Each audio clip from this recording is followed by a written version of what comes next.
morning, Kenosha Country Club members. As you can see, we have many golf clubs out in front of us today.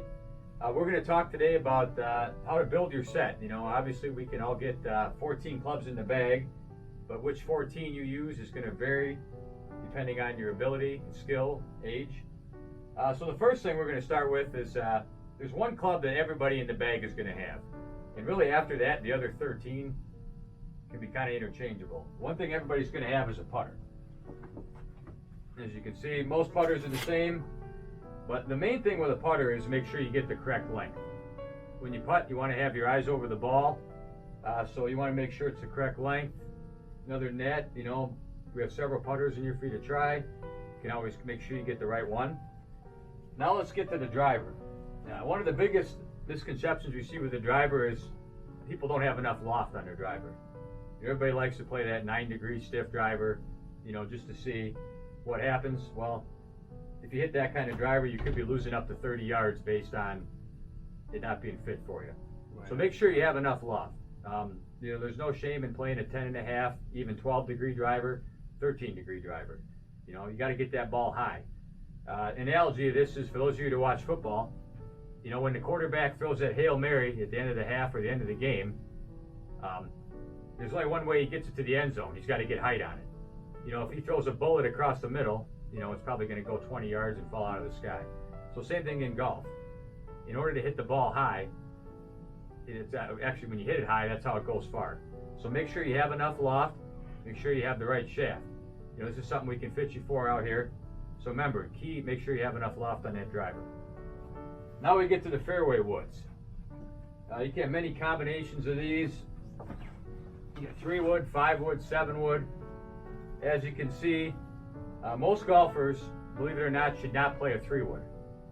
You have to get the ball high enough, like we were talking about with the driver, to get it to carry.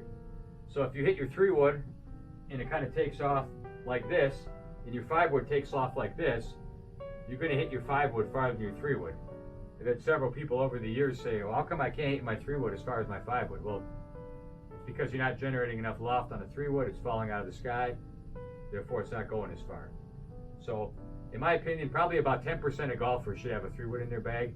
And if you have one, you should really try to use it off the tee, and that's about it. The 3-wood off the ground, really hard to get high enough off the ground unless you can generate a lot of club head speed to take advantage of it.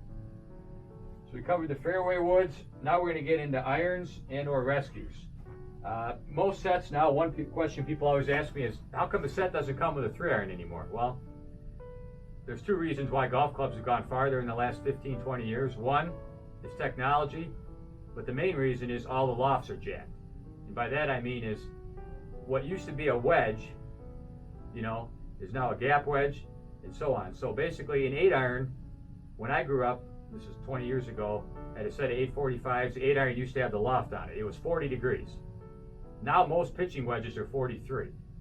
So basically, now what was an 8-iron now is now a pitching wedge. That's why the ball's going so much further. So hence you can see all the sets we carry in here, and most of the sets you see online, the manufacturers don't even make a 3-iron anymore. And that's because a 3-iron would have less loft, essentially, than your 5-wood. So you're probably not going to be able to launch it and get it in the air. So that's why sets start with a 4-iron now. Now, just because they start with a 4-iron doesn't mean the average player is going to need a 4-iron. You can see over here we've got a bag of rescue clubs. And this is kind of the same thing as the fairway woods. You know, if you can't get your 4 or 5-iron in the air, you know, there's obviously the chance you can hit your 6-iron farther than your 4 and 5-iron. That's where rescues come into place. You know, the number one thing you want to do is find a club or get fit for a club that you can hit high and far. So there's many rescues, 2, 3, 4, 5, even 6 and 7 rescues to replace the longer irons. The rescues, due to the fact that they got more loft and all the extra space back here, easier to hit, they go much higher than a long iron. Hence you get more distance, they stop faster on the green. So that's kind of the long end of the set. Now we're going to talk about the back end of the set. You know, once you get figured out, you need a driver, 5, 7, maybe a 3-wood, maybe start at a 4-iron, maybe do rescue clubs. Now we're going to talk about the back end of the set. And this is real important. Most pitching wedges now, like I said, are between 43 and 45 degrees. So in the old days, you used to have a pitching wedge, a 52, and then maybe a 58 or a 52, a 56, and a 60, depending on what you had to do to get to 14 clubs. Well, now you really can't go from a pitching wedge to a 52.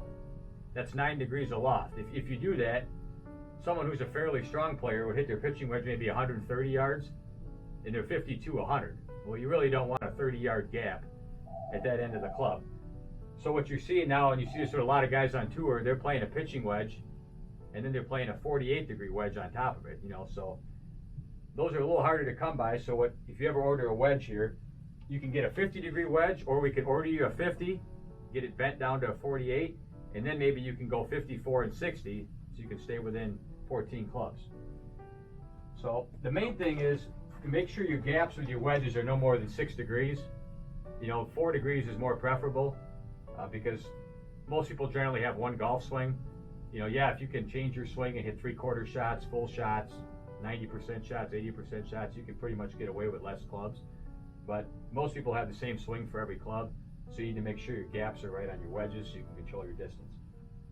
Now we're going to talk about the most versatile club in the bag around the greens, the 60-degree wedge. Now, in my opinion, the 60-degree wedge should come with a disclaimer. It should say, only used within 4 yards of the green.